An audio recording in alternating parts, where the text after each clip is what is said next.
Exposing the New World Order, you're listening to the Hagmann Report on the Global Star Radio Network. Stand by. Doug and Joe will be back shortly.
In Peru, and people don't understand that Peru is truly a gateway to understanding the unfolding history that's being revealed.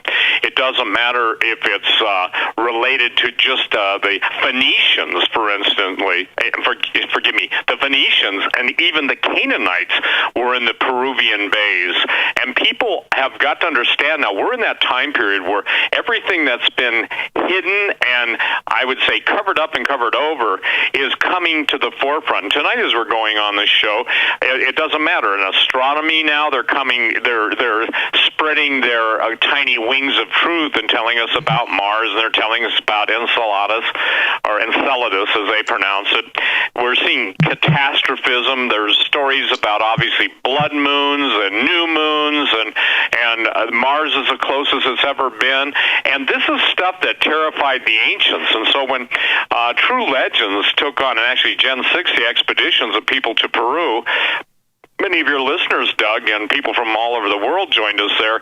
The fascination with the heavens and the events going on is something that's global. It doesn't matter where you're at. If it's ziggurats or if it's the Naranji Towers on Sardinia, the ancients were terrified of the heavens, and now even the headlines on Drudge are Mercury is going in retrograde motion, or it seemingly spins in the opposite direction.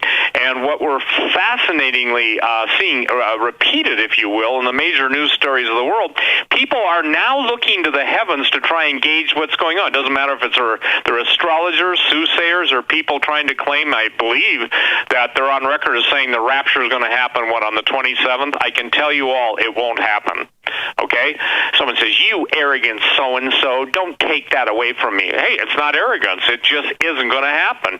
How many times these guys have to be wrong before somebody says, you know what?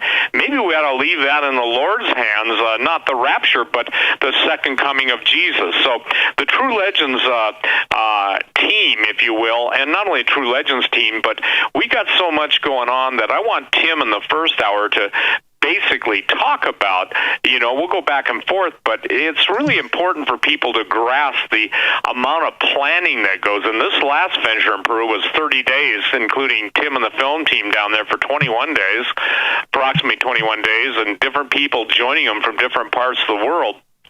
And so we're excited to be able to be used of God. And again, the reason this is important, I want to explain something to everybody. Even the mainstream controlled vomit brokering press, the MSM, is having to use biblical terms to try and explain the unfolding. The word apocalypse really means the revelation or the unfolding or the revealing or the if you will, that which has been sealed up being unsealed. So I just want to share a couple things. Forbidden history revealed, The Egyptian Presence in the Americas and Pacific Rim, The Great Smithsonian Cover-Up, DVD. It's shipping. They're in stock. So everybody who's been patient, thank you. And it's going to be pretty telling and compelling when people find out that hundreds, if not 1,000 newspaper articles have detailed the presence of giants. And so when we go to Peru, and I'll let Tim tell you who we took on the, and when I say who we, I'm speaking only from the company standpoint.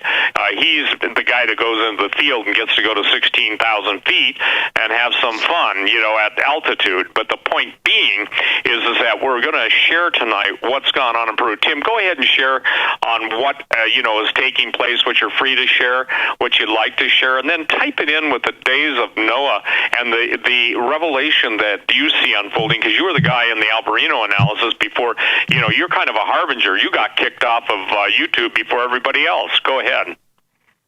And Facebook as well. Oh, okay, Facebook too. Good evening, Doug, Joe, and Steve. A lot of people have been asking recently where I've gone because I've been off the map, I've been off the radar. Well, that's part of the explanation. I was kicked off of YouTube, kicked off of Facebook. I was never officially on Facebook. I started an account, and I opened up an account finally, and the next day it was terminated, not by me. But the truth is that we've been very busy. I've been all over the place over the last year, and we've been literally uncovering some very profound things in Peru and elsewhere. So let me start by saying that we have recently completed our second True Legends expedition and seminar, which took place in Rome and in Sardinia. We were retracing our steps in the film from episode 2 of the True Legends documentary film series, where we were in Rome and in Sardinia. And we had a fantastic group of people with us. We had over 35. We had about 40 people in total on this trip.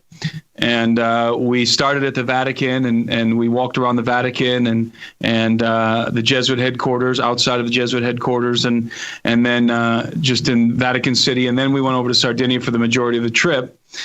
And when we were in Sardinia, we had the pleasure of having Anselm Pirambla meet us there, which was a surprise for our guests. That was sort of a last-minute thing that we were able to put together. And just to give everyone an update on our ongoing investigations on the island of Sardinia, because we're continually working with information that's coming in from the island, and expanding and expounding on the information that we published in our film, the latest True Legends, latest installment of the True Legends series, Holocaust of Giants. And that is that Anselm and I, as we were exploring the ruins with our group, when I say the ruins, I mean specifically the Nuraghi Towers. I'm sure most of the audience is familiar by now with the ruins in Sardinia. The Nuraghi Towers, there's over 30,000, some believe 50,000 stone megalithic towers on the islands in the Cyclopean style, which we believe was the work of the Canaanites, and specifically of the tribes of giants among the Canaanites, for necromantic purposes, for the purposes of raising the Rephaim, and also for communicating with dead giants or with giants in stasis. That was our working theory, and that's our theory to this day. But we were able to expand on that theory a little bit on this last trip. And those of you, I'm sure there's some people who are on the trip listening to this broadcast, because everyone is always fans of the Hagmann and Hagmann program. So I'm sure there's people from this trip that are tuned in right now.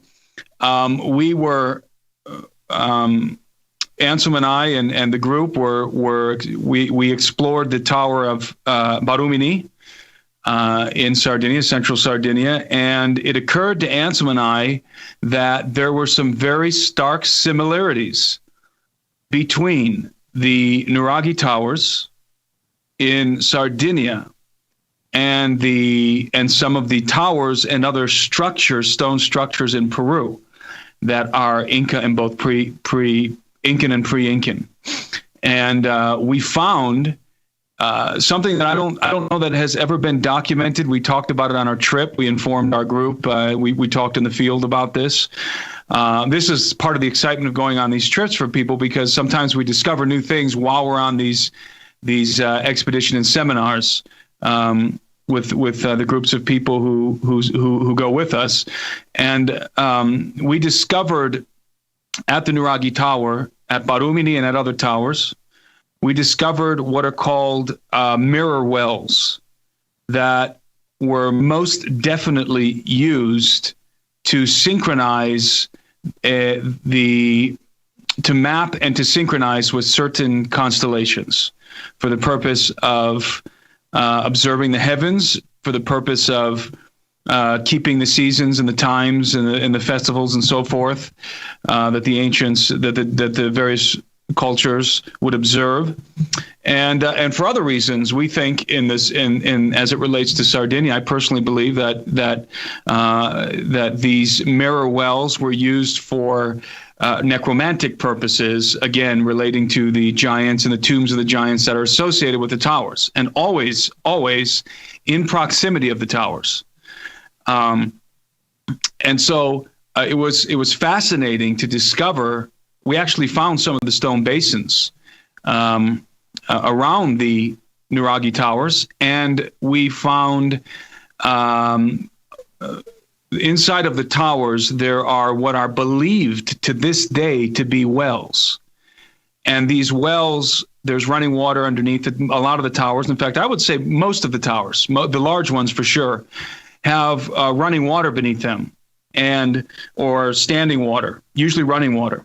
And the theory, the conventional theory in Sardinia, is that these wells were used to supply the inhabitants with water. They believe, the conventional narrative, the historians and the archaeologists in Sardinia believe that the Nuragi Towers were built as fortifications, as defensive structures. That is the narrative today among conventional archaeologists and historians. These were defensive fortifications, but we know that couldn't possibly be true, simply because the sheer number of these towers, it negates the idea that there were so many factions defending against each other. It's ludicrous, really. And so the towers had to have had a different purpose. And we know now for sure, after this last expedition to Sardinia, after Ansem and I discovered these basins, stone basins that were the mirror, intact, by the way, stone basins that were used for the mirroring of stars, and also we realized that the wells were also functions, mirrors to synchronize with the constellations, and certain stars in particular. We came to that realization this time while we were in the tower, which is extremely significant, because we now believe that the Nuragi Towers in Peru are situated strategically, specifically situated beneath certain constellations, and that is why there were so many of them, and that's why they're clustered. That's why they're clustered in a seemingly random array in the countryside. Not for defense. No, the towers were instead positioned beneath the constellations, synchronized with certain stars.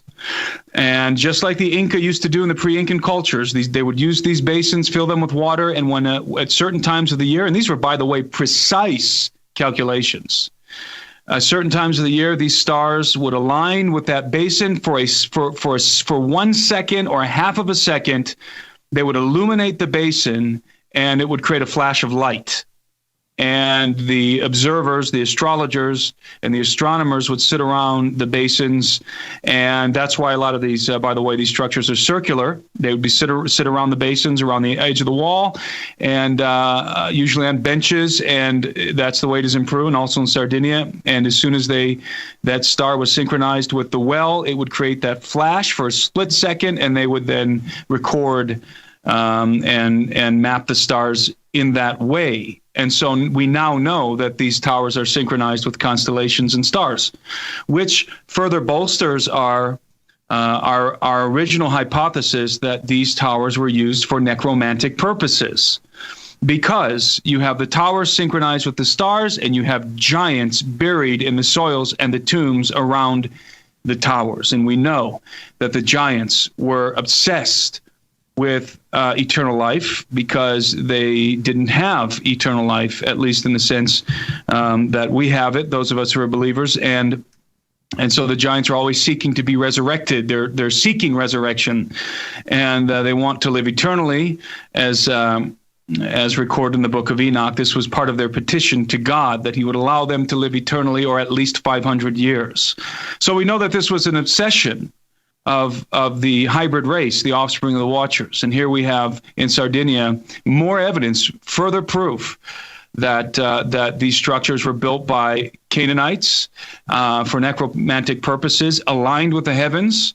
The clusters of towers represent the constellations, and so that was a significant. That was an enlightening moment when Anselm and I realized that, standing there together at Barumini, looking at the stone basin, as I said, identical to the ones that are found in Peru, as well as the circular structures around the basin, which, of course, the historians and the archaeologists say these were where the chieftains had their meetings, and this bowl was used for who knows what they say, making soup or something like that. They totally disregard the fact that the ancients were so advanced in astronomy and astrology.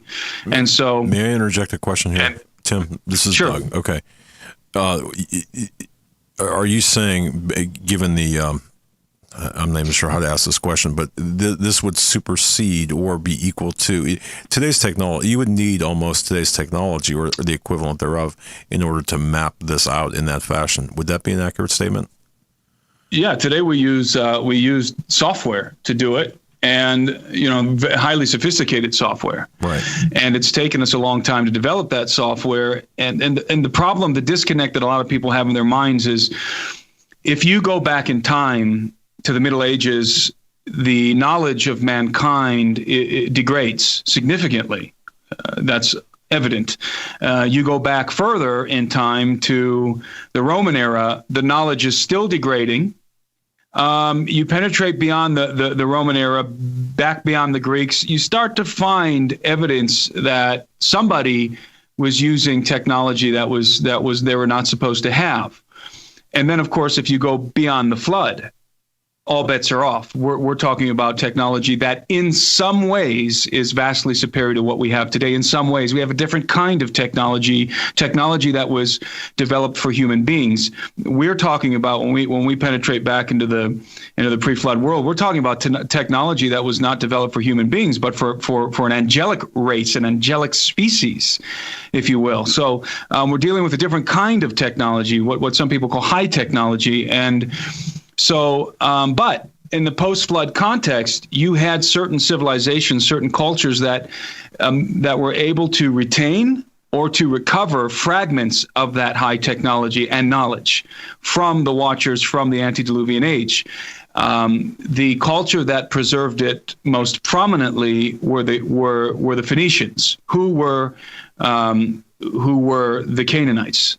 So, and that makes sense because that was the offspring of the Watchers. Hey, Tim.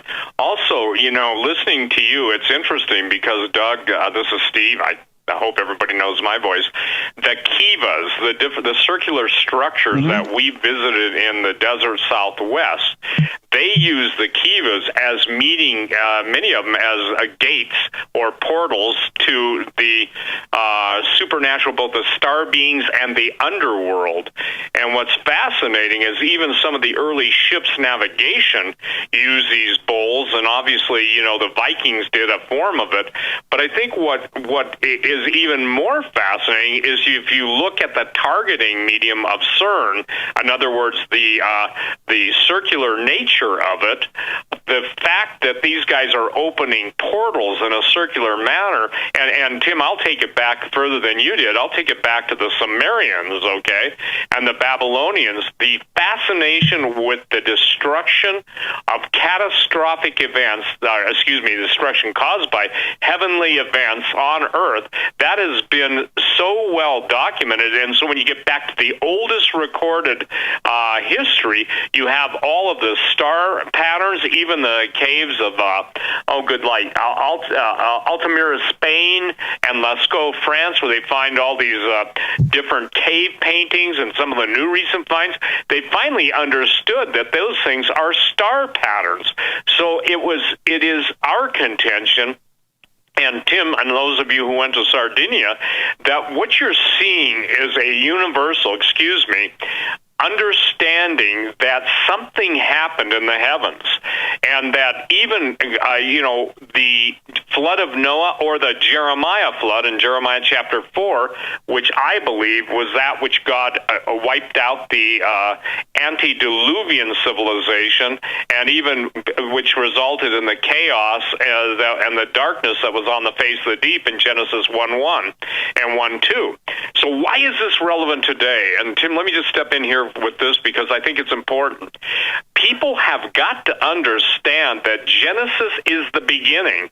It lays out what Bible scholars use as the law of first mention. And when I hear people dismissing, research such as we're doing, well, it is not relevant to salvation. It certainly is, because Noah's Ark and that which God preserved in the animal seed and in the human seed is his judgment upon godliness, on genetic engineering wickedness. People have just accommodated evil now in such a way, and I'm talking about everybody. The fact is that it permeates everything we come into contact with. And, when the scripture says flee the unclean thing, well, the point is the whole planet has been given over to filthiness. And I think it's in Nahum where God says, you guys want, I'm paraphrasing, you guys want filthiness, I'll pour you out abominable filth. So what this is relevant to, everyone, is when Jesus said, just as in the days of Noah, and then he said, if he didn't intervene in our time period, this time period that would see this coming, there'd be no flesh left alive. So, Doug, it doesn't get any more pertinent to the days we now live in than the expression of Jesus warning about it, just as in the days of Noah.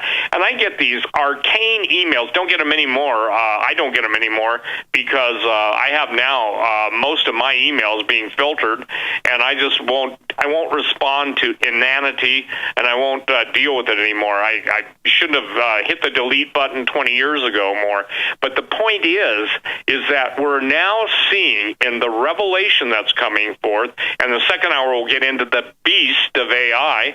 We'll get into the true purpose of it.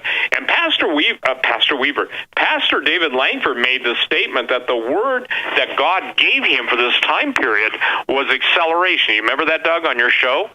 Absolutely. Yep. And how true is that? The acceleration of knowledge, acceleration of everything. Yes. Yep. Everything. That's why life is speeding up. Think back 4 months. We first started announcing Branson in January, okay? And for the record right now, I just took a count on the numbers and stuff. I think we have only 165 openings left for membership. But live streaming, people can sign up for that, because we have to obviously get email addresses. We got to get everything. So when, we hit the road running on the 14th in Branson, Missouri, the people that have live streamed, you won't come behind in any way, shape, or form. And this year is going to be totally different. And I believe if you look at the conference title, Transhumanism in the Hybrid Age, if this isn't a return to the days of Noah, because even in the Golden Age, I believe, was pre-Adamic. Some people believe the Golden Age was that which existed before God wiped out the civilization, during the time of Noah. I don't. I believe that even predates Genesis 1:1 and 1:2. So there's the old earth crowd and the new earth crowd. Both of them are compatible with 6,000 years or 6,000 plus years of Adam's creation, if you look at it. But the point, transhumanism and hybrid age, the acceleration is the pace, and the amplification is the intensity. So right now, amplification is coupled with acceleration, okay? Let's say it was superficial and people said, oh yeah, time's speeding up. Now time's really speeding up, and the technology is surpassing any moral restraints. Does that make sense?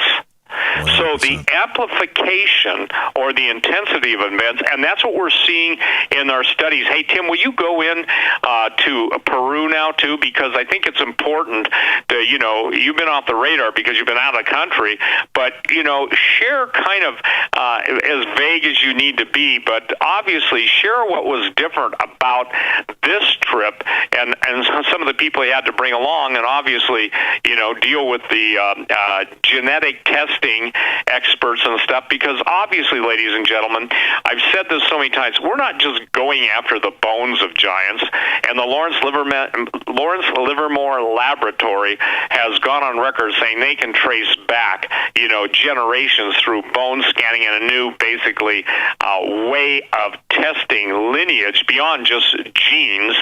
And if you go back to the very cover-up of the Smithsonian for the first time, Doug, which people will see if they get the, and you've seen a copy of it because, I let you see a pre-edited version of Egyptians in the Grand Canyon. But what's important for people to understand in this, and this will say it all, the giants of yesterday will become the super soldiers of tomorrow.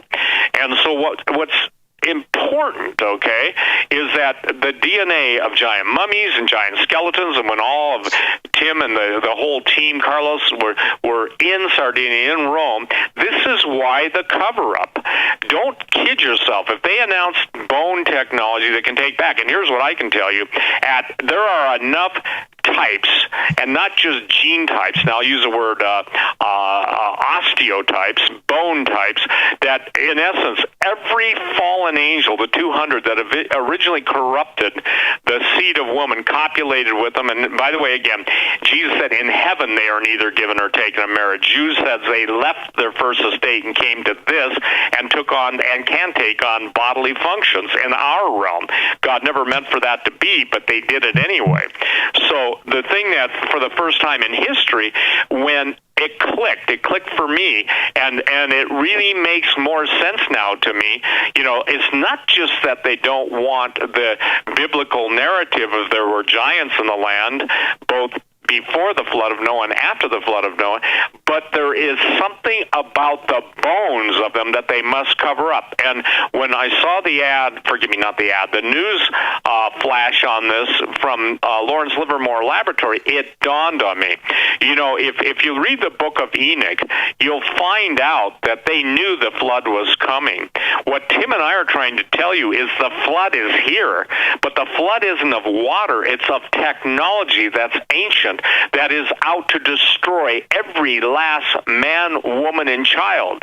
So when people say, I don't know what this is relevant to salvation, I can tell you this, it is a foundational biblical principle that when we become Christians, in other words, washed in the blood of Jesus Christ, we become a new creation. Old things have passed away.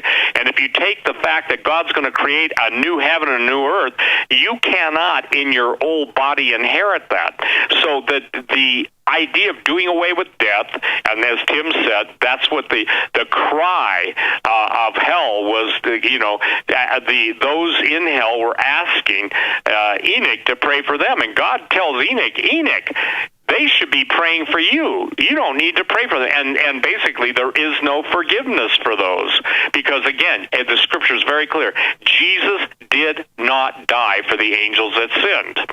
So, in the Egyptian presence in the Americas, the Pacific Rim, the Great Smithsonian cover-up, for the first time, we have a impeccably credentialed eyewitness. And Tim was in the studio when we filmed him in Bozeman, Montana. And the chain of authority authority and lineage to the events that were shared with him and the eyewitnesses. He was taken into the secret warehouse that's out of Washington, D.C. And Tim and I will tell you that when we went into the desert Southwest, we were promised the moon and got marbles, okay, with the exception of a couple of guys, one of them being Cliff Mahooty, who is probably one of the smartest Zuni elders. Well, forgive me, I believe he's a premier Zuni elder. And the giant societies that still exist, you call them medicine men, call them shamans, whatever, but they still meet together, and we've told this, and open the stargates. CERN is nothing more than the technological decadence of the offspring of the fallen ones to open up, to bring back, to allow the reanimation of the giant's offspring. When the giants died, that combination hybrid spirit became demons upon the earth, both the book of Enoch and specifically the book of Giants, which are not in the scripture. They originally they were. But, you know, people are attacking that now because, unfortunately, they're ignorant, but even more so than that, they're being used by the enemy, and this is why the Catholic Church primarily is covering it up. Because, look, they know that the giants exist. They know that the aliens exist. Tom Horn laid out the whole alien agenda. Now, you know, in the last couple of weeks, we find out that Mars has water. Duh, they knew that 100 years ago. Now they're saying it has life forms that may be identifiable in the permafrost. And I want to share this with everybody.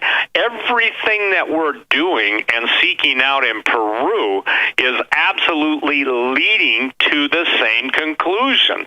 So again, Tim, share what you guys had to go through, because I think it's fascinating, and share how maybe a 5-hour journey turned into a multi-day and then an 8-hour straight up the hill. Just give people a feel for the, if you will, the level of exploration that takes place. It's like right out of the history books. It's like, you know, some of the guys that died in the jungle came back and told their story, and it's still unbelievable to most people. So tell what the purpose of, you know, to where you feel comfortable of the trip to Peru, what we found and who we brought there. So you know we've talked about this, so go ahead and do it. Okay, before I get into Peru, let me pick up on something you mentioned. You made a really good point concerning the fact that a really interesting connection between the kivas, the circular kivas in the desert Southwest, and the circular structures, the towers in Sardinia, but then also in Peru and elsewhere in the world. And I think that's an interesting observation, because it seems to me, and we know that this is the case with the what do you call that tribe, Steve, that disappeared, that we think was devoured by giants in the desert Southwest? The Anasazi, thank you. That the Anasazi positioned their villages under certain constellations. We know that. That's acknowledged in the conventional archaeology here in the United States. We know that that's the fact. And look what they were building, circular kivas with the same kind of configurations, the same ideas as we see in Sardinia, as we see in Peru and elsewhere. And one of the really interesting things that I've heard on various occasions in Sardinia is that there were certain individuals who told me, and I didn't know what to make of this, and I frankly, I didn't believe it, but it's starting to make more sense to me now, is that these certain individuals told me that they have observed in Sardinia at nighttime, how can I explain this? Entities descending from the stars in beams of light over the towers is what I was told by several people in Sardinia, that they observed entities. They would see a beam of light come down, that what looked to be like a beam of light either coming from a craft or a star. They would say the stars, and then some kind of an entity descending in that beam of light, and they'd go down into the towers. And it popped into my mind that when you're talking there, Steve, and making the connection to the kivas and so forth. So maybe aligning those kivas and aligning those towers in Peru and Sardinia, it was more than just mapping the stars. Maybe it was actually creating a gateway for entities to come up and down, to descend and ascend from the earth.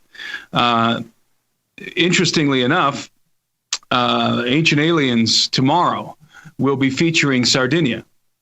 Those of you who are familiar with Ancient Aliens, they, of course, proselytize the ancient astronaut theory, made famous by Eric von Däniken. And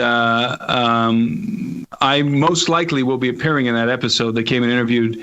They want to interview both Steve and I for that episode, and so I think I'm going to be in the Ancient Aliens episode. But Steve and I find it very interesting that we go to Sardinia and we do this research and then cover this stuff, and Sardinia has been.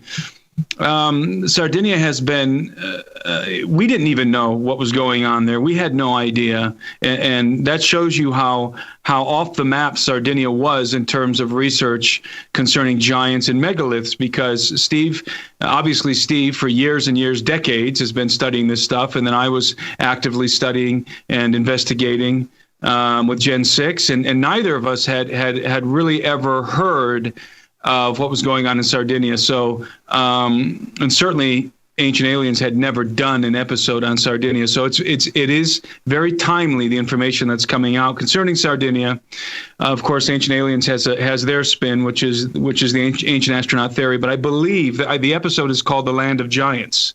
So tomorrow, I believe it's 7 Eastern time, I think that's when Ancient Aliens, it's on the History Channel. They will be featuring Sardinia. Episode's called Land of Giants, The Land of Giants, and I'll be in that episode, and hopefully it will reflect the information that I gave them concerning the giants and so forth, which it seems like it will. So no coincidence, though. I mean, anyway, that can't be a coincidence given the obscurity of the topic with respect to Sardinia, right? Is what you're saying, or am I wrong? Yeah, it's coming to light. What's going on in Sardinia is the megalith and stuff. It's now coming to light. It's now, people are taking notice. The anomaly of Sardinia, they can't hide it under a basket anymore. I mean, it's coming out. Just like Steve said, these things are starting to come to light. And nobody can stop it. And the fact that Ancient Aliens is now going there and taking a look at what's going on is proof that the lid's coming off some of these areas and some of these mysteries. So, let me change gears here and address what Steve was talking about concerning the expedition to Peru. Now, this is a new collaboration between Steve, myself, and Anselm P. Rambla. A new enterprise that we launched in Peru. We're doing exploration, and we're doing really National Geographic level expeditions. And I don't say that to sensationalize. That is exactly what's going on. We've been engaged in large-scale expeditions, moving lots of personnel and material to Peru. And I was in Peru. I was in Peru twice this year already. This last time was just in May.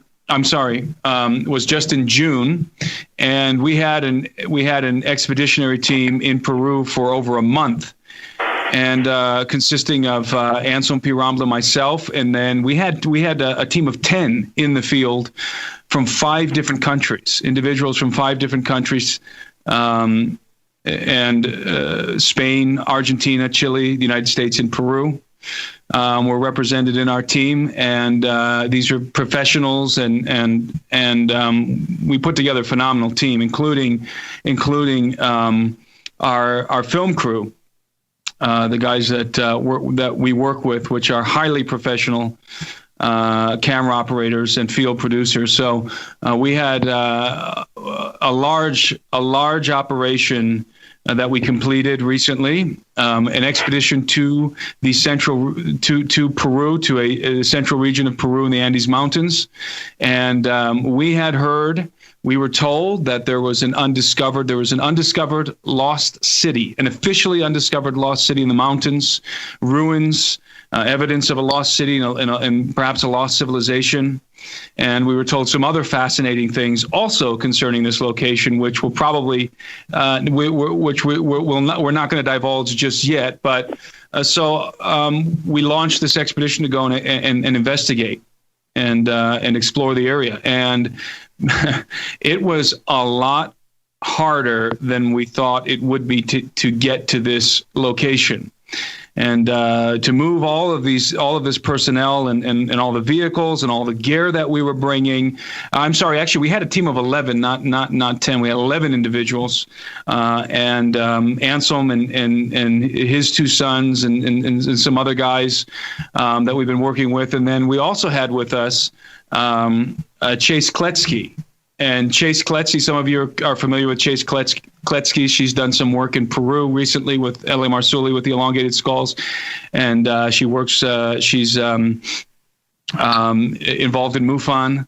And Chase is a professional investigator and ufologist who happens to be certified to collect and prepare field samples for DNA testing and for evidence. And so we brought Chase along with us so that we could collect evidence of human remains and for DNA testing and to try and determine to do a thorough job at investigating, exploring this area of Peru. And we didn't realize that to get to this area, it was extremely remote.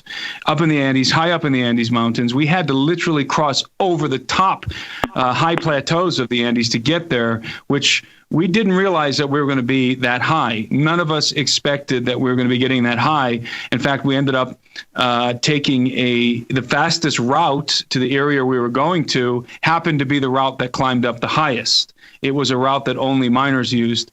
And we had an individual in our group who has had some heart problems in the past and was under strict orders by his doctor that he could not be above 12,000 feet. Could not be above 12,000 feet. And we suddenly, within 45 minutes, found ourselves, from about 7,000 to 8,000 feet, where we thought we would level off, to over 16,000 feet.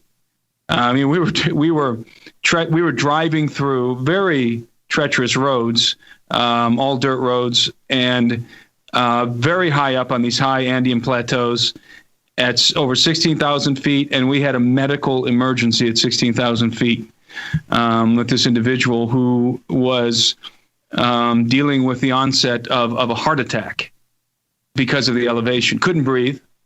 And so we were in an emergency situation, and I was driving one of the vehicles, and basically I probably did an average of 100 miles an hour through these roads up at 16,000 feet to try and get through the plateau and to reduce the elevation as quick as possible so that this individual in our expedition, one of our team members, didn't die in the car. And it was... and I'm not exaggerating. It was perilous for this individual. Tell how wide the roads were, because, ladies and gentlemen, I think it's important for people to understand. If you go on YouTube and watch some of these, what I would call, they're almost like at the edge of hell, because if you go over the edge, you don't know Jesus. That's exactly where you end up. And I'm not kidding, but Tim sent me a text and said there's a palm width on the... Yeah, well, what happened was, after we passed over the plateau, I was, by the way, able to reduce the elevation in time, and we avoided having to deal with a heart attack.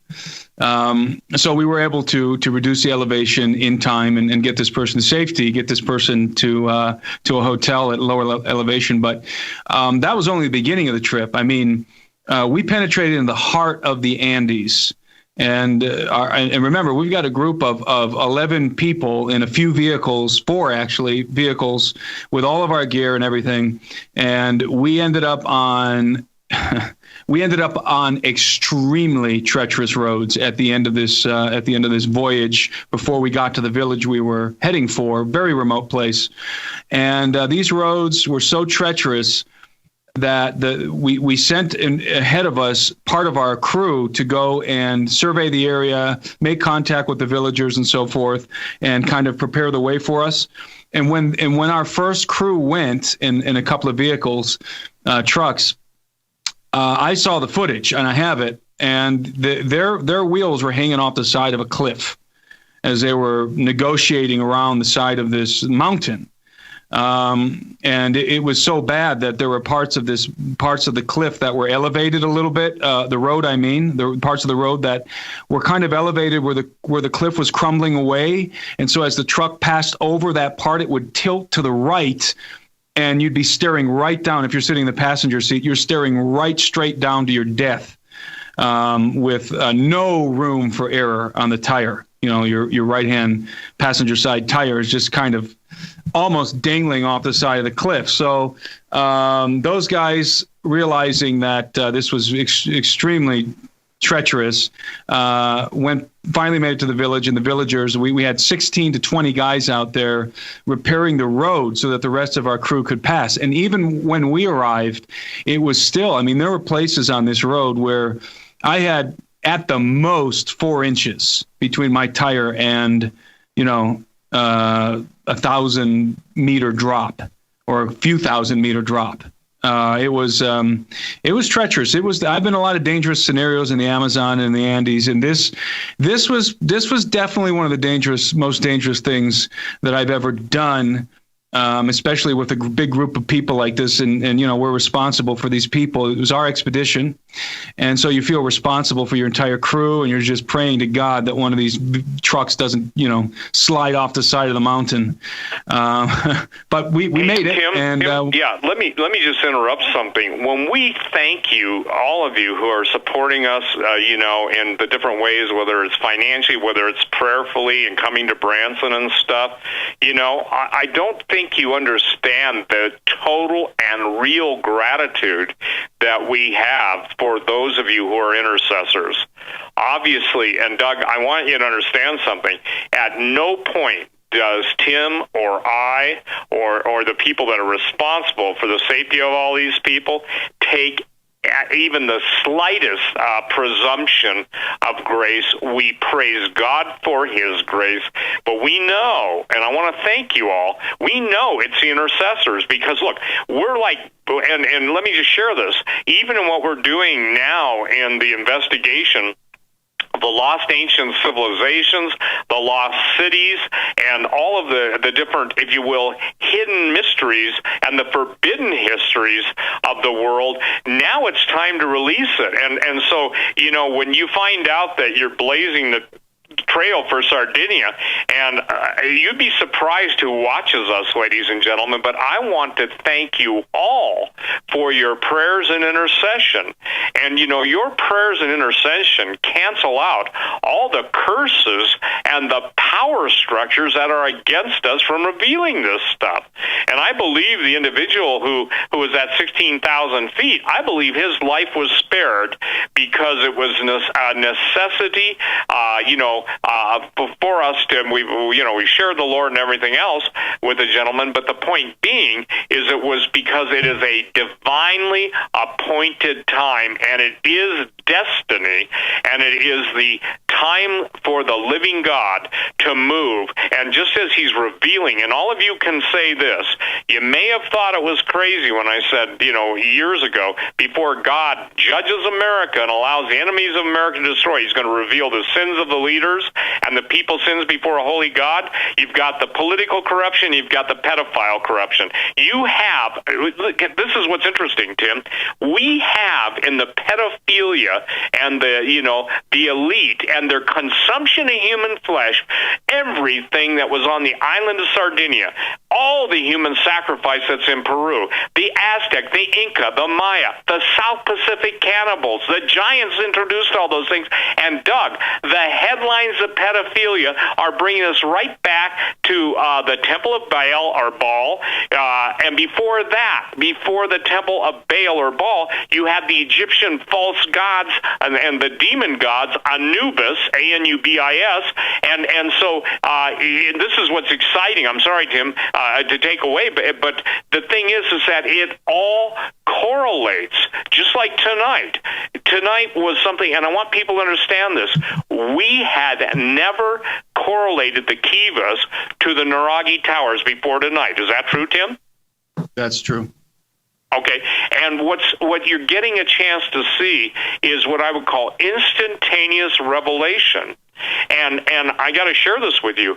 Little did we know when we're down in the Four Corners region of the United States, and all of the different kivas and all the ancient Native American structures and the observatories and everything, that it would all basically, Sardinia is a jumping stone for the giants, but Peru is the key to understanding, in my opinion, the antediluvian world, or even, let's say this, the world that preceded the judgment on the former world that that was it Peter or Jude make reference to. So this is kind of an exciting night, because again, the cover-up is being uncovered.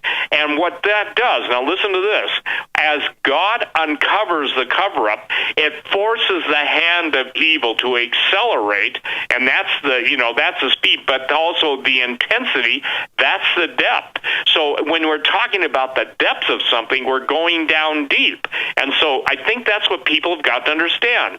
And so the movie that will be made, the footage is in the can, but as Tim, when you got, just share, because I think we got six or 7 minutes in this segment. Share, Steve, when Steve, you first discovered. Yeah. Steve, we're because there's two of you, and there's really no need. We're going to go ahead and skip the break. So for continuity of thought, and by the way, I just want to pipe in here and mention too, it's what you guys are doing and have done, not a cheap date. That's all I want to say. Go ahead, continue. Yeah. So, Tim, explain, people think that you come into these lost cities, even as Machu Picchu was discovered by Hiram Bingham, and, Percy Fawcett disappeared looking for some of the cities that you guys basically found one. They just share how much work it takes to tear away the vines and all. And, you guys, I lovingly call Tim Jungle Boy. What's my new name for you? And that's not a derogatory term. I think, what did I tell you the other day? I said, man, you've moved from that to, high mountain danger or something. I think danger guy, that's what I called you, danger guy. So share just what it's like when you first come into explain what it took to get there once you got to the village, and what it's like when you start to discover the ruins of something that's been lost. And we're talking we're talking Incan structures built on pre-Incan stuff. And so share what you guys went through, because I think it's fascinating. And again, for those of you who pray for us, for those of you that have helped us financially, and I hope I'm making this clear. Doug, if you can make it clearer than I'm saying it, please step in. We're unlocking this stuff at the time that God has appointed for it to be revealed. Is that an easy way? Is that as clear, Tim, as you would know how to say it, or Doug? Works for me. Yes. And so share, Tim, what you guys went through. To illustrate that point, as many people know, because we've mentioned it before here on the Hagmann program, I was contacted some time ago, a couple of years ago, I believe, at this point, to lead an expedition.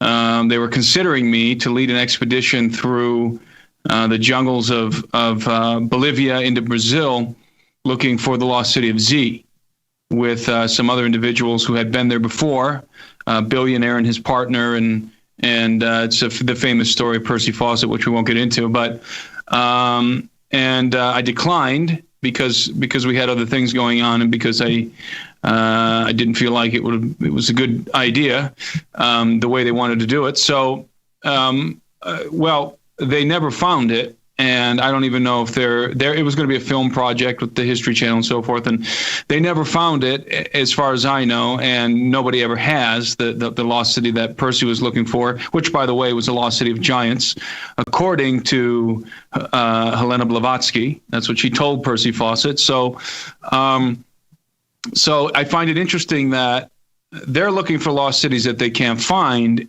And we're suddenly we're having information placed into our hands concerning not myths and legends, but the actual GPS coordinates of lost cities that are unofficially, that have never officially been discovered. So I think that illustrates the point, Steve, that we weren't even looking for lost cities, and suddenly lost cities are falling into our hands. We know of a couple more, by the way. And so when we made it up to this village, we began to ascend up the side of the mountain to where the ruins are, and it was a brutal ascent, and it was straight up the side of the mountain, but we managed it. We had horses, and we had all kinds of expedition paraphernalia and personnel with us, and we had a lot of Peruvians from the village who were helping us as well. In total, we were probably 30 people, and we made it up the side of the mountain and found exactly what we were told was there. We found the ruins, not megalithic ruins, but the ruins of the very old ruins, by the way, of a heretofore undiscovered city and ancient city. And these ruins were so old that full-grown trees were growing on top of them, and their roots were winding in and out of the windows and the doorways. Full-grown trees, not bushes. Full-grown trees were growing on top of the walls of these ruins. So obviously the whatever this was is hundreds of years old. We think it could be more than 1,000 years old, of an unknown civilization. The Inca must have been aware of this location, because the Incan the path of the Viracocha passes through this area. In fact, we were on the path of the Viracocha, so we know that the Inca were aware of it, probably used it as a settlement, probably, as Steve said, tried to rebuild some of the areas and used it for their own purposes. We found skeletal remains there, and we took samples. We didn't, those samples are in the country, they're in Peru. We're working with Peruvian labs to analyze those samples. And Chase was with us and did the field collection and preparation of the samples to avoid contamination. She professionally prepped those samples and the full gear, head to toe, with the mask and the white suit and everything, the gloves and by the way, military grade toolkit that she had for collecting samples, and so it was a full-on expedition, and we wanted to make sure that we treated it with the seriousness and regard that was necessary to in the future produce a film that will announce the discovery of this city. Now, let me say that. Let me stop you there, Tim, if I can. Just to be clear, there would be no question about forensics because of the methods. So right, and that's exactly why Chase was critical with us. Yeah, and I just want to drive that point home, because of all things, I know forensics, and folks, Tim and Steve and their crews do things by the book. So you can rest assured that the samples are handled in accordance with applicable forensic standards of today. So thank you. Okay. Yeah, and that's exactly why we brought Chase with us, and she did a fantastic job. And so we collected not DNA samples, we collected samples for DNA testing and other kinds of tests to try and determine who these people were. And the samples that we took were skeletal remains that were, distributed around the area. And basically anytime you find something like this is the way Machu Picchu was. Anytime you find an ancient city like this, especially if it's pre-Inca, you're not going to walk up onto something that looks like Machu Picchu today. You're going to walk up onto something that looks like Machu Picchu before it was cleaned up and the government spent a ton of money and sent in hundreds and hundreds of guys with machetes and to clean it up. It's totally been devoured by the mountain and by the forest.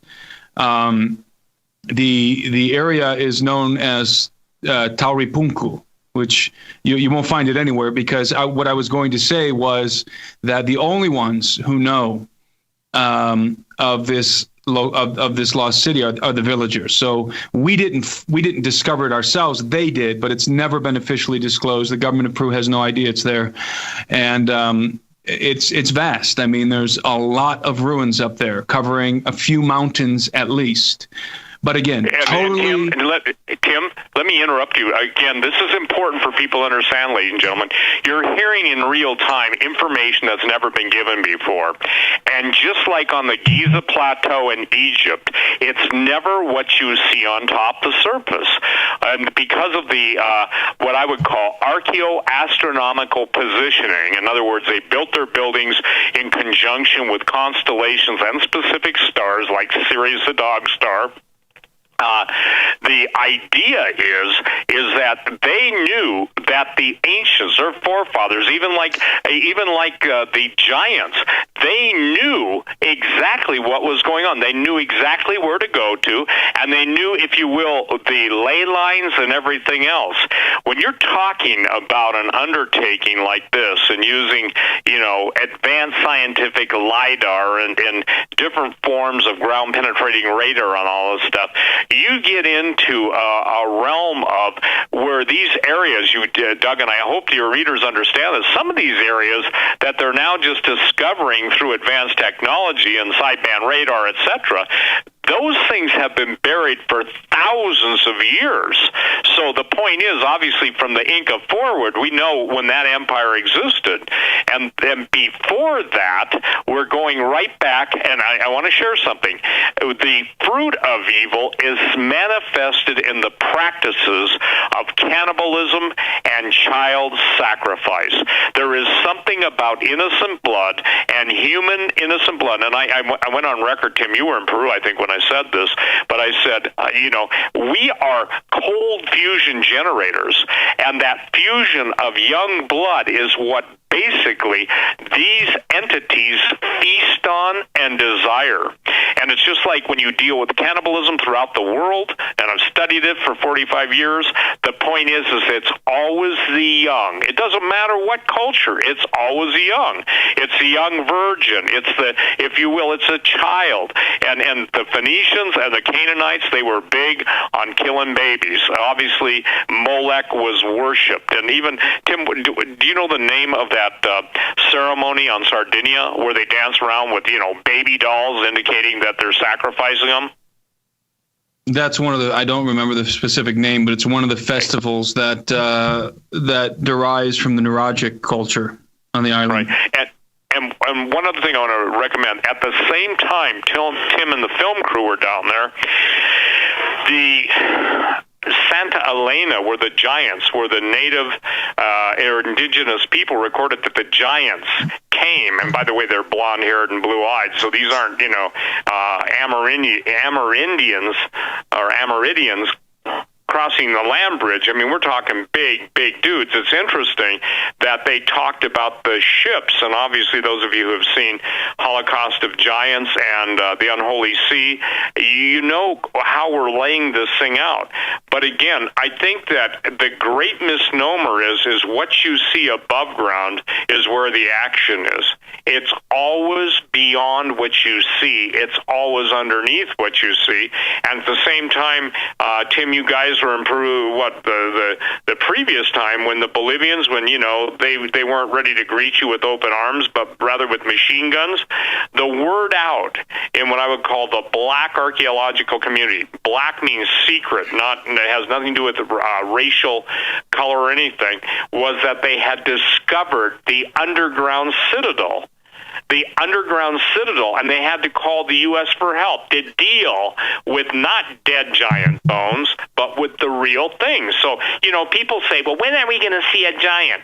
And my answer to that is I hope it's not in your backyard, because they're not like Igor or Shrek the Friendly Giant, because, again, it's ready to go explosive. And this all has to do, again with supernatural entities, and you're talking about a technology that you cannot separate from spirituality, because it was given to mankind, that which was forbidden by God to be given to mankind, because God knew. And here's a statement: with the knowledge of evil comes the practice thereof, the knowledge of good and evil. And the lure and seduction of evil has bewitched an entire world at this point. When you see CERN going back to, I would call it pre-flood ceremonies to conjure up the evil spirits, they couldn't announce it any clearer. Even the movies that are coming out now, and it's so critical. And so when we're talking about this stuff, ladies and gentlemen, if Jesus asked when he returns will he find faith in the earth, my answer to the Lord on that question is, and please, this is meant with all the reverence that the holy God of heaven deserves. But Lord, unless you intervene, and that's what the word says, no way, Lord, because look at what we've put up with, Doug, as Christians. And I'd encourage everybody to read Dave Daubermeyer's essay today on, what's gone on with Christian men. And I'm so grateful, that we're seeing now the unfolding. God will raise up a group of men, and he is raising up a group of men, because there's a group of praying women out there. But the point that we're making is the ancient technology is back, and the same thing that caused the judgment on the Golden Age, whether it's Atlantis, Lemuria, Mu, even these, if you will, post-flood cultures and pre-flood cultures, I acknowledge and identify those as being real. So Tim and those guys, they find a lost city. We bring a certified, so there can be no, what would you call it, no contest, Doug, to the chain of evidence. Because that's what a defense attorney does, or somebody who wants to destroy the narrative, is they say, well, you've fouled the samples. And for the sake of records, I think, what did L.A. take? 2 years, Tim, to get his DNA sample? And I don't know. It was a long time. Yeah, he went through a lot of. He had to jump through a lot of hoops with the Peruvian government to get those samples. And now, isn't it fascinating that the Atacama giant, the little alien, and I can tell you this, go look at any embryology book, or go look at it, embryo development on the internet. It was Klaus Dona, who is a friend of mine, who those of you listen to me for past 22 years, 25 years, I forget, 25 years, I guess now. It was Klaus that first brought the Atacama the Atacama alien to the world's view. And Doug, that's like an old story that's resurfaced, okay? And it's not in the category of fairies, because look at the shape of the skull, okay? Look at the rib cage. And so when I hear the horse manure scientists trying to discredit it, there's a reason why they discredit it. And I know who, I don't know him personally, but Klaus knows the guy that found it. So you fast forward now, and we're in demon-possessed and possessing AI. So, Tim, I want you to share now, and look, we only got 2 hours, so we got to do it. Again, we only have 165 seats available to Transhumanism in the Hybrid Age. We're going to be filming it differently this year. We'll have more cameras, and we'll have, interviews this time. And so you'll be able to see the 13-foot giant that Mark Patrick has sculpted. You'll be able to see, the cover, semi-version of the cover of my book. It takes 3 guys just to put the torso of the robot, and or a killer bot or snuff bot, whatever you want to call it.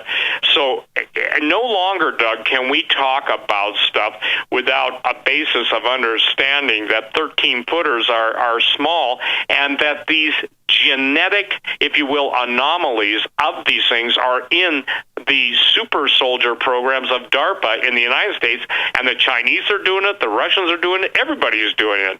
And today, and Tim, I'll just set you up and take it from here, they're talking about how robots that will swap out their own parts will adapt to the world on the fly. In other words, they'll be able to repair themselves. And what happens when robots start creating their own demon-infused code, if you will? What happens when you get into cyberbots and cypherbots, and cyberbot A is talking to cyberbot B, and basically I can tell everybody what the ultimate command will be to every robot, every autonomous killing machine, AKMs, is going to be kill all humans. So transhumanism in the hybrid age. Tim, tell the listeners, and we want you guys to sign up for live streaming, because we've got to let the people that are going to be handling live streaming know, and that has to happen before, probably by the 1st of September easily. So share why transhumanism and hybrid age is so important. Well, transhumanism is I think, the most critical issue of our time, because transhumanism is not just a philosophy. It is a philosophy, and it is a religion, but it's more than that. It has a technical manifestation. In other words, it's not just entering into the heads primarily of the millennials and the younger generation, but it's literally going to be entering into their bodies in the form of integrated technology. And we're already seeing that happen. We're in the beginning throes of the hybrid age. And the greatest example of this are smartphones. You go back, I always say this because I have to remind myself that I grew up, my generation was the last. I'm on the very edge of a millennial, and I don't say that with any kind of pride, but I am. And I was the last, my generation was the last to grow up without cell phones, and without the internet. And that's a sobering statement every time I make it and every time I think about it, because will no longer be the case going forward. All of our kids and grandkids and the generations coming behind us are growing up in a world that will be very soon vastly different to anything that the world has ever seen before, save the antediluvian age.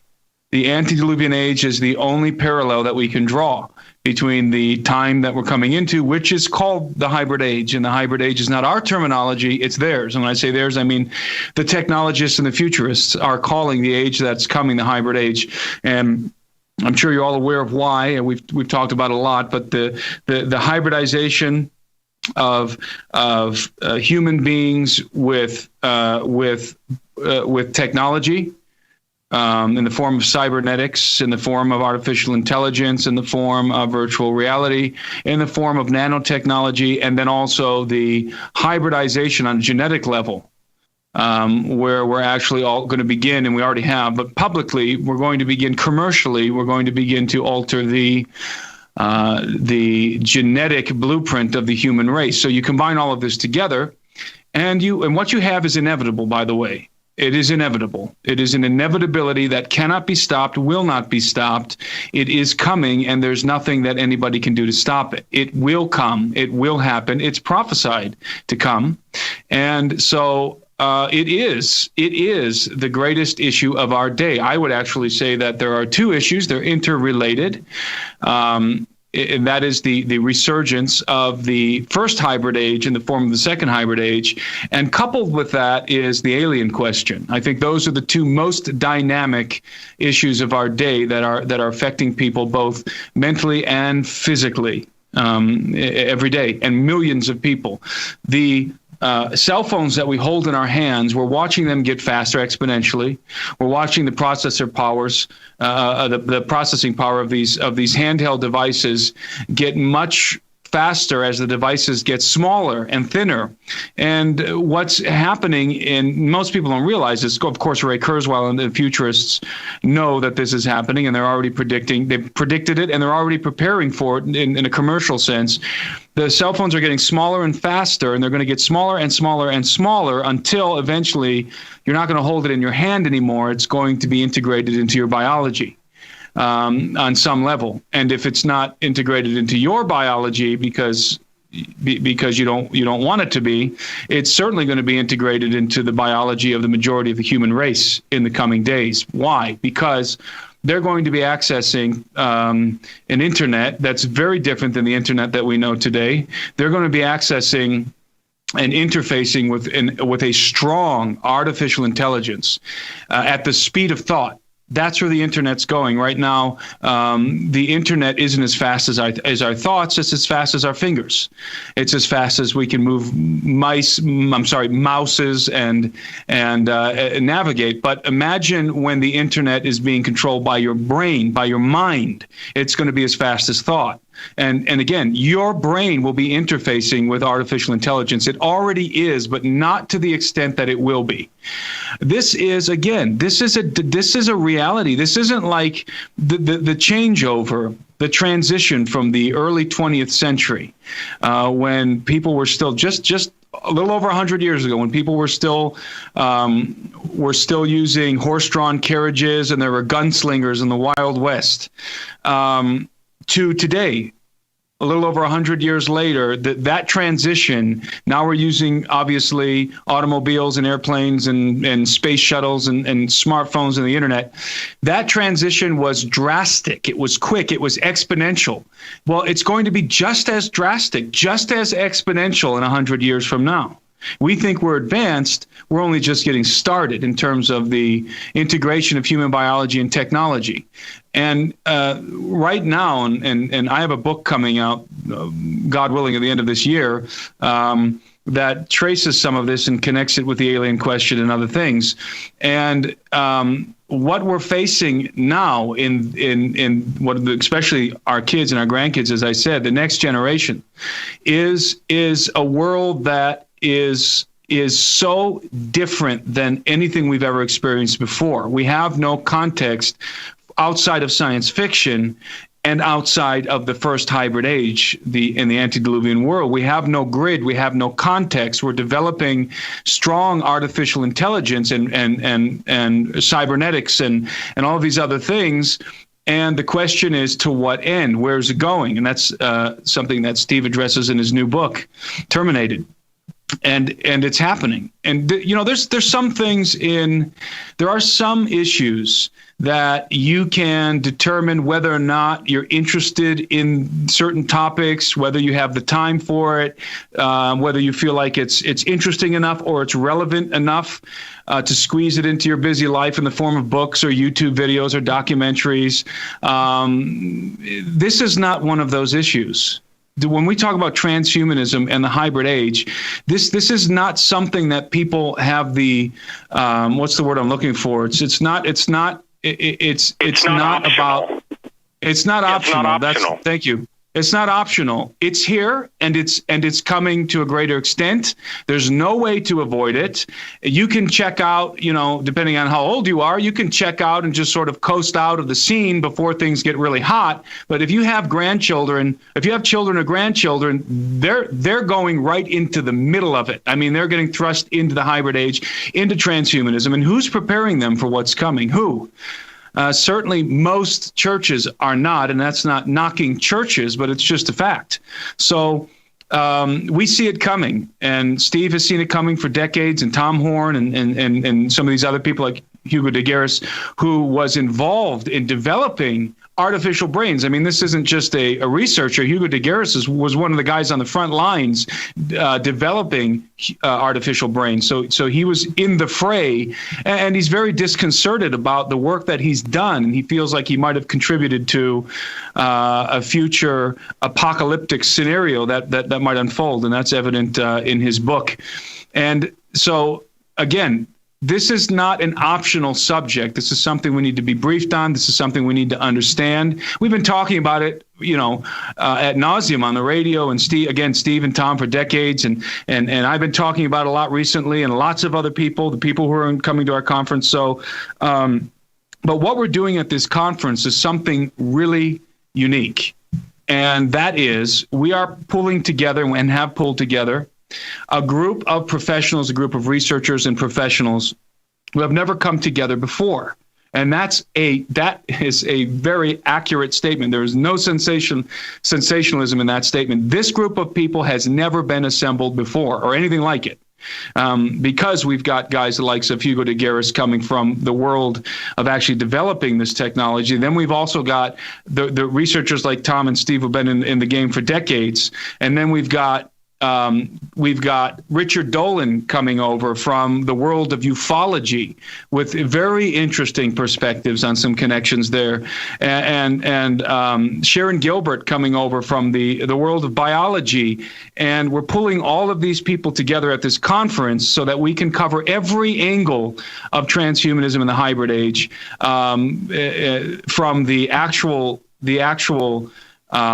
technologies that are being developed, the emergent technologies in genetics, robotics, artificial intelligence, nanotechnology, cybernetics, and so forth, but then also dealing with the philosophy, the religion of transhumanism, and moving into the prophetic implications where all of this is headed. So that was our goal, to bring to the table people from different walks of lives, from different perspectives, so that we can get a very well-rounded understanding of what is about to happen on planet Earth. And we're bringing David Knight over from InfoWars, with Owen Schroyer's also joining us from InfoWars. Those guys have been on the front lines talking about the technocratic elite before anybody even knew what the technocratic elite was. And so, in my opinion, Steve, I think we've really assembled the A-team here when it comes to transhumanism, when it comes to the resistance against the technocratic elite, the Luciferian agenda of transhumanism. It's going to happen, but we're not going to go. We're not going to surrender. We're not going to shut our mouths and just sort of go with the flow. We're not going quietly into the night, okay? We're not going quietly into the night. We are the resistance, and we resist. We resist every form of tyranny and every diabolical, demonic thing we see, and the most important thing is, as it pertains to the transhumanism, but and the most important thing for us is to be able to equip people and expand our understanding of these things, because the more you understand, if you understand where it came from and where it's headed, how it fits into the scriptures, then you can begin to prepare your kids, your grandkids, yourself, and talk confidently and intelligently to other people about why we should be worried about strong artificial intelligence, about the integration of cybernetics into the cerebral cortex, about interfacing with the internet through our brains and with artificial intelligence through our brains, about genetic cures that are coming down the line that involve splicing into the human genome non-human genetic material, which is an abomination to God, and which led to the flood which led to the flood in the antediluvian age. So, and by the way, the thing that I think is most prescient about Gen 6 Productions and what Tom's doing, what all these other guys are doing out there, L.A. Marzulli and all these other people who are allies in the field, is what we're doing is we're forcing men to recall the days of Noah. We're forcing them to remember the days of Noah. We're bringing to memory, we're reconjuring in the minds of men the advent of the flood, because the destruction of the earth by water happened by way of the very things that are unfolding on the earth again in our time. And destruction will come again. It will be likened to the destruction of the first hybrid age, but the second hybrid age is going to be destroyed not by water, but by fire. And so there's been a concerted effort, and this is part of the reason why the evidence of giants is covered up, to get men to forget the flood, to get men to forget the wrath of God, to forget the judgment of God. And that's probably why we have so many enemies, and why the subject of Genesis 6 and the things that we talk about is so controversial. Because men do not want to remember the judgment of God. They don't want to recall what I call the tombstone in the timeline of history. And that's our job. That's what we're called to do, and that's what we're doing. And last year's conference was phenomenal. It was epic. It was powerful. We all knew it was going to be good going into it because of the people we had involved in it, the speakers, the amazing lineup of speakers. But I don't think any of us expected it to be so powerful as it was, and so synchronized. And this year we can already tell that this year is going to be just as powerful. In fact, even more powerful. And that's not hyperbole. That's something that we're already beginning to notice, and if you can go, I mean, there's a couple hundred seats left, or under 200 seats left. If you want to go, you've got to get those seats. They will be gone in the beginning, first week of August, second week of August. Those seats are gone, but you can still sign up for live streaming. By the way, most people probably don't realize the bonus that we have for live streaming right now on the website. When you sign up for live streaming, you go on our website, you purchase your live streaming pass, you instantly get access via the website to every session of last year's conference for free. So if you didn't get to watch last year's conference, all you have to do is sign up for live streaming for this year's conference, and you get to immediately watch every session of last year's conference as many times as you want leading up to this year's conference. So a lot of people aren't aware of that, but that's a bonus that we have going on right now at gen6.com. That's GENSIX.com. If you're looking for it at TrueLegendsTheSeries.com, you're not going to find it there. We got to go update that website and point it over to Gen 6, because it's gen6.com where you're going to find information on the conference. You can buy your streaming, or you can get one of the last seats available. You can secure a ticket for one of the last seats available. It is going to be phenomenal. That I can guarantee. Doug, do you want to intersperse your thoughts here? Because I want to share people what's coming down on a molecular level, and even beyond that, where you're talking about the power of thought and, if you will, the quantum ramifications. And this is something, again, I want to make this clear. Everyone who hears me say this, take it to the Lord in prayer. There is no separating the technological from the spiritual, okay? That's got huge ramifications, because it was spiritual beings that introduced initially the knowledge of good and evil, and it was through technology, and all the technology of war introduced in the book of Enoch is now being implemented in the battlefield through AKMs, automatic killing machines, or autonomous killing machines, and it's going beyond that. Now, it will go into self-replicating, rewriting the software, and the thing is that they're already seeing what I would call spiritual kickback that they cannot account for, even if whether it's Alexis or Echo, talking about the second coming of Jesus. I'll tell you why that's happening, ladies and gentlemen. It isn't because Amazon is a friend of the gospel or Google. It is because the spiritual entities are crying out, just as a gathering demonic screamed out, Jesus, have you come to torment us before our time? So that's what's happening. Doug, it's funny. You say it 2 years ago, everybody says, man, that guy's just so far over the edge, there's no way to bring him back. And then God, in his mercy and in his loving grace, puts us on the front lines. Look, there's a reason why somebody wanted to kill Tim and his family. There's a reason why we encounter so much resistance and curses from self-confessing claimants to Christianity. They can't see beyond their own hatred for us, the messengers. If you hate us, fine, but at least pray about saying, Lord, I hate that guy. And then God might say, well, forgive him. Maybe you'll be able to receive what I'm trying to teach you. But listen, the salt is not to lose its savor. I want to be super salt. I want to be hypersonic salt.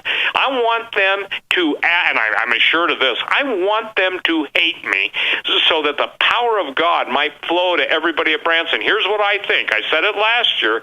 I said those who attended Branson were like Gideon's armies raising us up.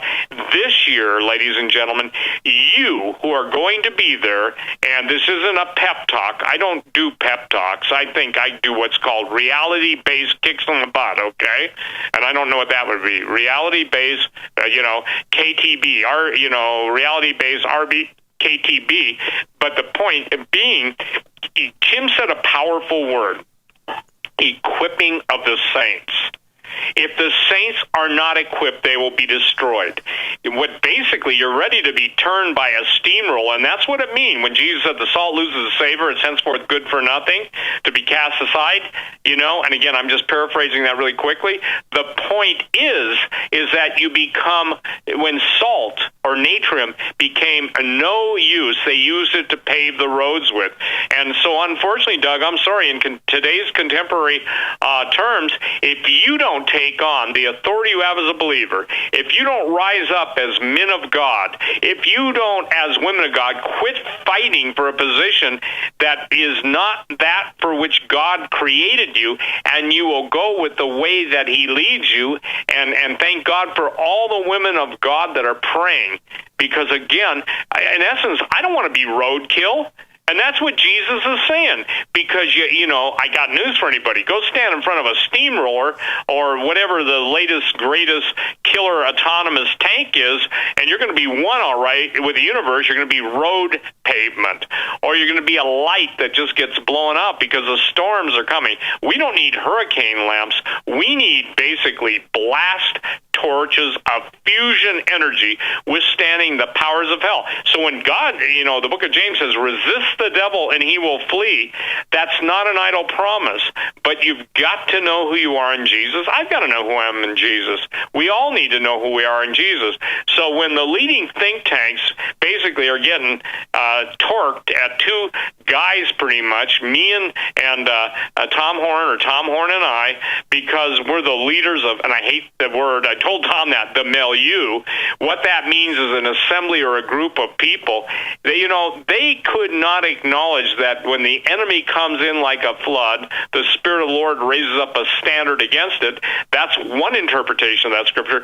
But the punctuation really says when the enemy comes in like a flood, the Spirit of the Lord raises up a standard. We are to be on the dishing out end, not on the receiving end. And I got to tell something, you're going to love this one. The pulpits or the podiums of preachers were never meant to be pansy gardens, okay? That's the nicest way I can say it, so I'm a kinder and gentler guy tonight. Man, have they ever been. Information, no. Pansy gardens, yep. PGs. With skinny jeans. The point is, it is an aberration. It is an affront, and it is a total technicolor presentations of Romans chapter 1. Go read Romans chapter 1. I challenge every atheist that listens to the show, every agnostic listening to the show, and ask yourself this. With the information that you've been given, with Tim's taking people to Sardinia, the Nuragi Towers, the child sacrifice, the blood drinking, all the horrors and the horrific things of antiquity, I got news for you. It never passed away. It just put on a business suit instead of a skull with horns. Go ahead, Tim. Or go ahead, Doug. Yeah. If I can jump in here, what you said earlier, going back to initially when you first began speaking, there is correct me if I'm wrong, but there is a blur, and Tim, feel free to jump in, a blur between the technological and the spiritual. Whereas, in my view, what I'm watching here now, and again, correct me if I'm not accurate in this, but there's actually a worship of the technological and the spiritual being replaced by the technological. Is that a fair statement? Because, well, I'll just. Absolutely. They're worshiping the image of the beast, Steve. and people are absolutely now choosing to worship an AI god. Go ahead, Right. Tim. Yeah, I think what we call technological is something that the ancients. There's a realization happening right now. I think, especially as it pertains to black budget projects and secret operations, archaeological operations, and military operations around the earth, that the ancients were employing rudimentary means to tap into highly technological properties inherent in nature. And so we're using more sophisticated means, and we're slowly beginning to tap into the same things that the ancients were attempting to tap into, and in some cases successfully, but by rudimentary means, with what they had, the tools that were available to them. Well, our tools are much more powerful than theirs, at least in the post-flood context.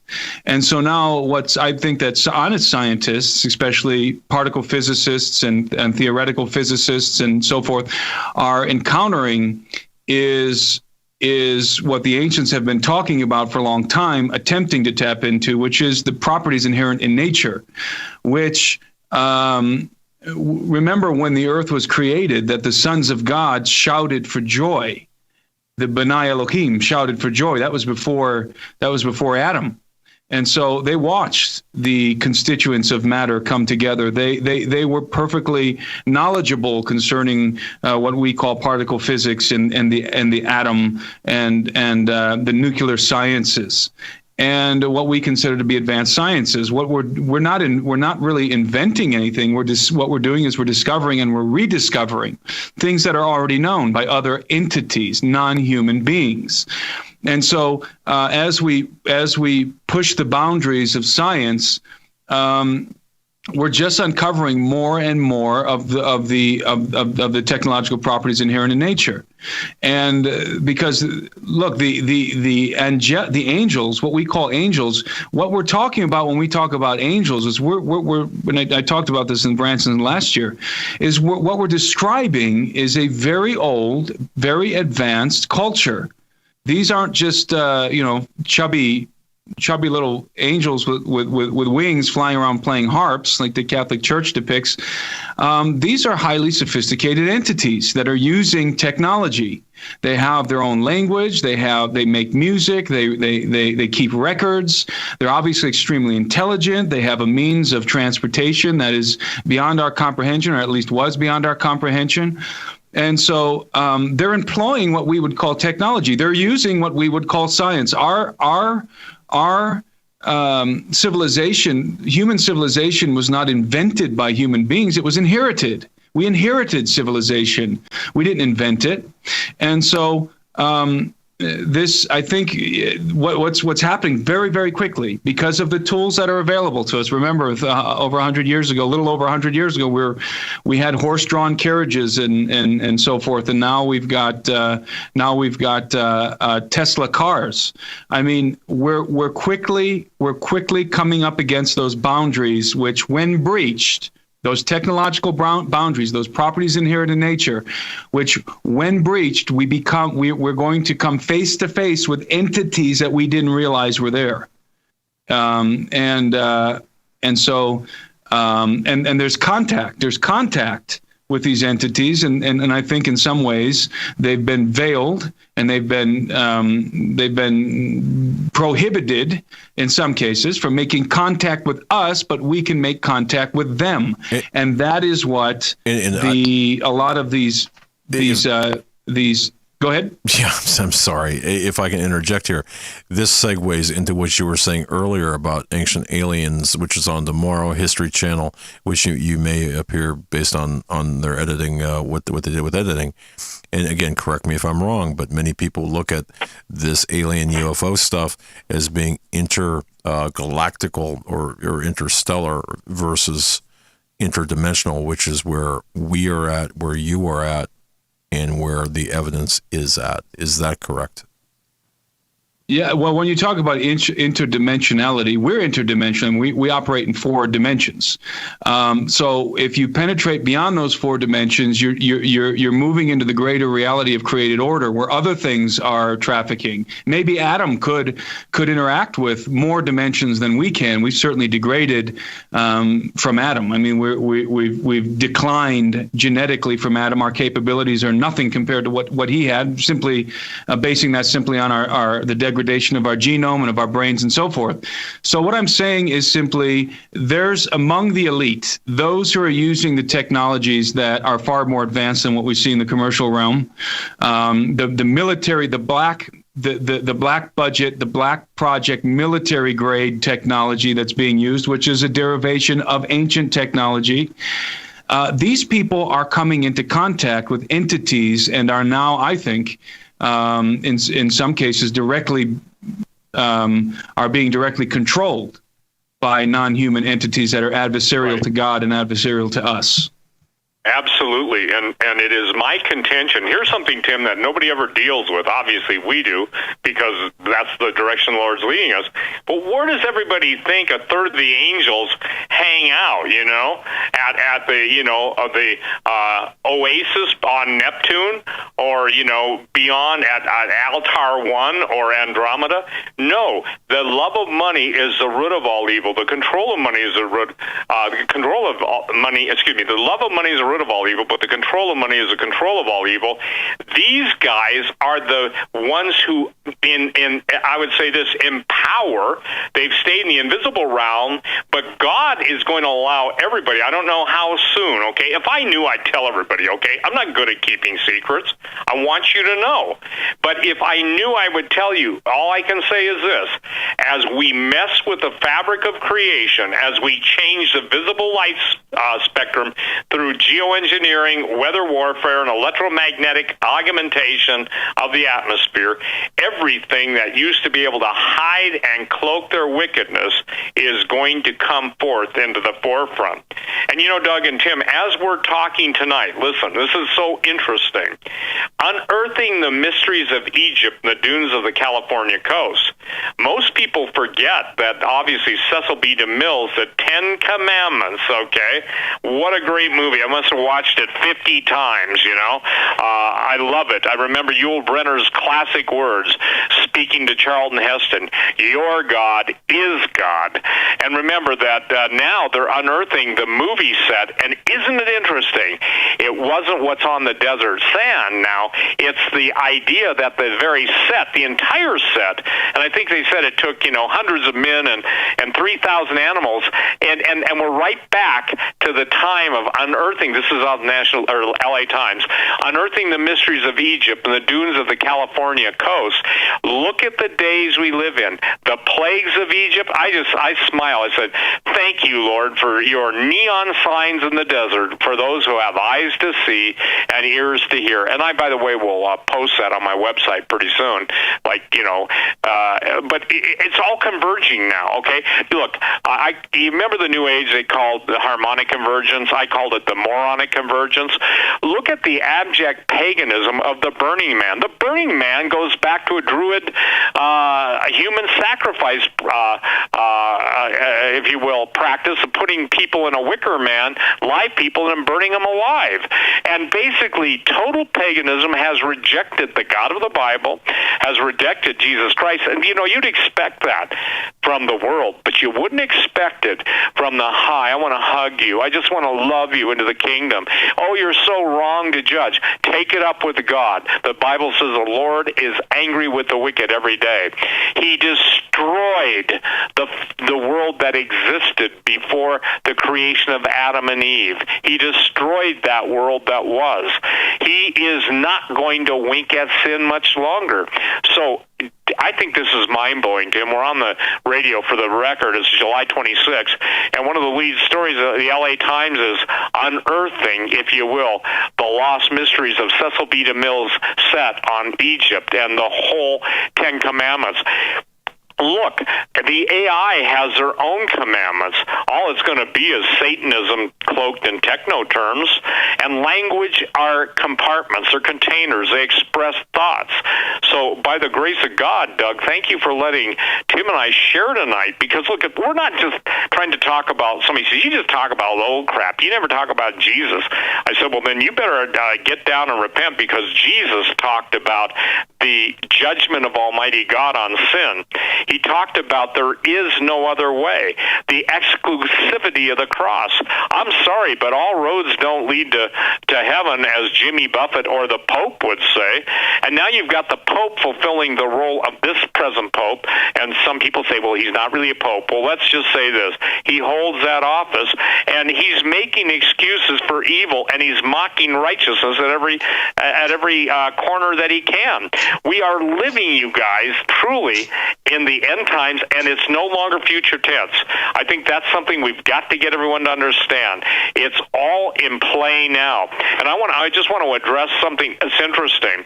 Everybody thinks of cameras and listening devices, and by the way, your computer screen, the whole thing is a camera, okay? It's telepresence. I think we got that, so spelled out for us by Orwell and others that's where we're at. But the point that I'm trying to make in all this is that most people simply cannot embrace the level of I would call it the technological prison that we're in, and the plans of the evil ones to do away with the entire, and let me make it personal, to your children, to your grandchildren. If you have grandchildren's children, your great-grandchildren, their future is bleak. I'll give you a good example. Look at kids. They don't talk anymore, and now with Faces of Death book, and you said, well, that's just unkind. Doug, I remember you got a lot of flack, too, when I told people to get off of Facebook and get on their faces before God. It was, who are you to tell me what to do, you self-righteous, pompous AH, and I think we know what that is. And I said, I'm not that. I'm just trying to tell you, you're going to set up an intelligence dossier, and now with fingerprint scanning or finger scanning and facial scanning, and it goes even beyond that. It's going on to a molecular level. All of the, what do you call it, 23andMe and Ancestry.com, and it goes beyond that. And so what we're going to come into is a point, and here's the thing that most people don't understand. All of these technologies are at war against you. Let me say that one more time. All of these technologies are at war against you to do one thing. They'll promise you eternal life, okay? Ye shall not surely die. But you won't get it. What you're going to get is the opportunity to basically buy the lie and then you fry. I'm sorry. That somebody says, oh, that's so crude. Well, I'm sorry. Sometimes you got to be that way. And that's what we're talking about tonight. And so we're talking about a technology that goes so far beyond what anybody can even imagine. Now, even the stories, okay? AI, artificial intelligence, or what I call antichrist intelligence, is a spiritual military construct. It's going to use and is using military strategies to accomplish its spiritual goals. And I'm reading off of my own screen here. This will be different, that it will use the basic elements of creation rearranged. Hello? Can you, quote, use the gift of the Spirit called discernment? Now, there's a difference between, obviously, having a natural concern for something, but what we're talking about is discernment. CERN is doing that the very direct. The Pentagon, excuse me, is reorganizing their leadership structure to emphasize quantum science, artificial intelligence, directed energy. It includes microelectronics, cyber, quantum science, directed energy and machine learning, and network C3, command, control, and communication, and autonomy and hypersonics. That's a mouthful, everybody. But basically, it's going on deception, and it's going to take away the last vestiges of humanity.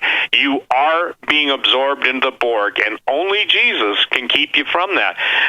Doug, do you have a better way of saying that than I can? And I don't pretend that I say it the best. I'm just telling you. They're nanosensors, and it's at a molecular level. And I say this, it's at a subatomic level. No. Are you there? Yeah, I'm there. Okay, yeah, I'm sorry. I just heard this this really loud click in my headset. No, I think you said it best, and yeah, just leave it like that. I mean, it is what it is at this point. People have to recognize it for what it is, I suppose. But no, you said it well. Tim, go ahead and take the last word. Well, I just want to sign off by telling people, encouraging people to participate in this conference in some way, either grab one of the last tickets available or get the live streaming.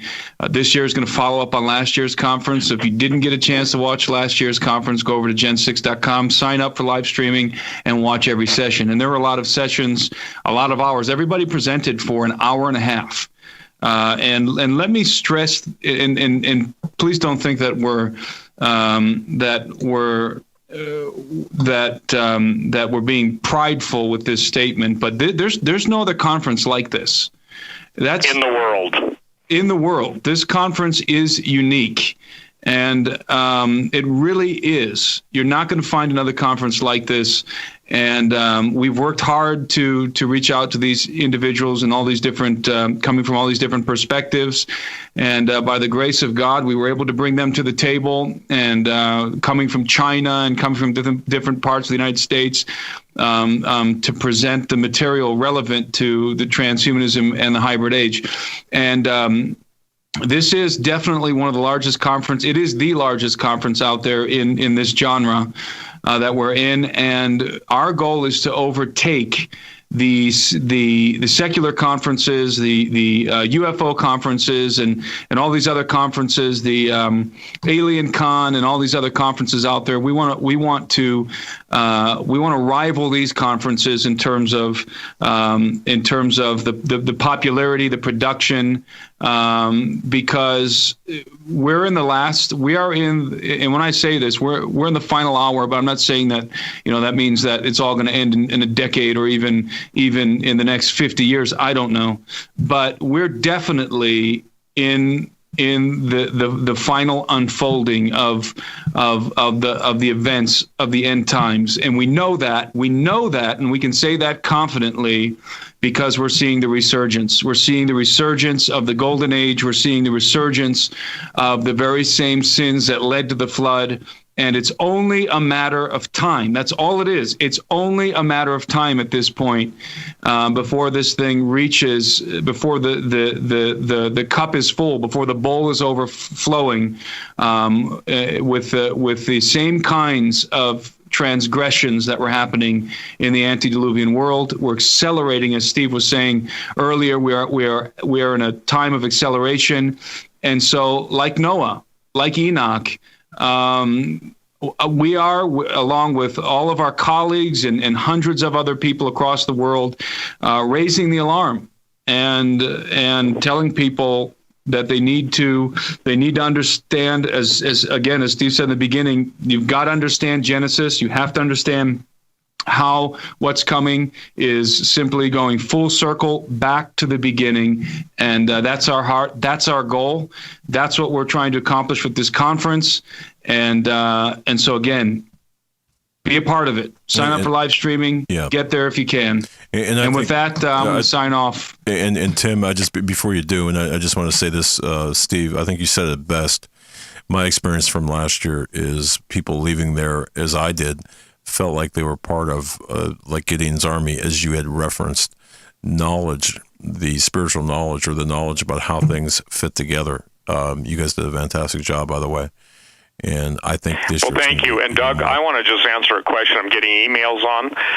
When will Forbidden History reveal the Egyptian presence in the Americas and the Pacific Rim, the Great Smithsonian cover-up? When will that go up on Vimeo? We're hoping to have it up next week, just doing the final approval on the trailer. You cannot put anything up on Vimeo without a trailer.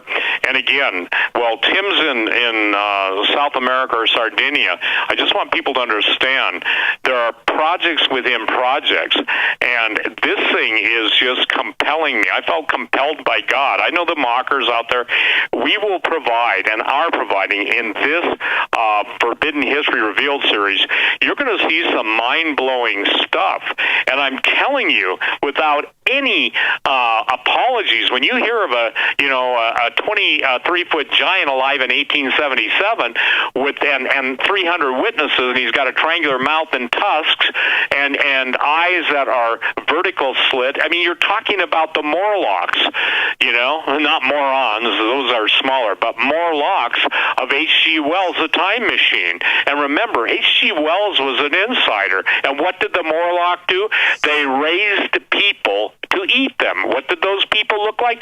Blonde-haired, blue-eyed. It was basically Soylent Green on the hoof. So, Forbidden History Revealed, they're in stock. We can ship them now. Everybody whose order is being shipped.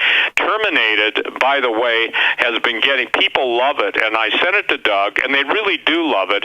It takes everything into account, from the dead naturopaths, the dead natural medicine people, the dead real medical guys. It is death by injection, and it goes all the way through AI and what we're going to come to. And to my knowledge, the only way I could sign off the last sentence is to be continued, because I can't keep up with the headlines that are happening so fast, nor do I expect to. I believe, and I want to share this, Doug, because I know I got just a minute or two, that when Branson is completed, that people are going to have the light switched on. I'm not just talking about people who attend, but people who live stream.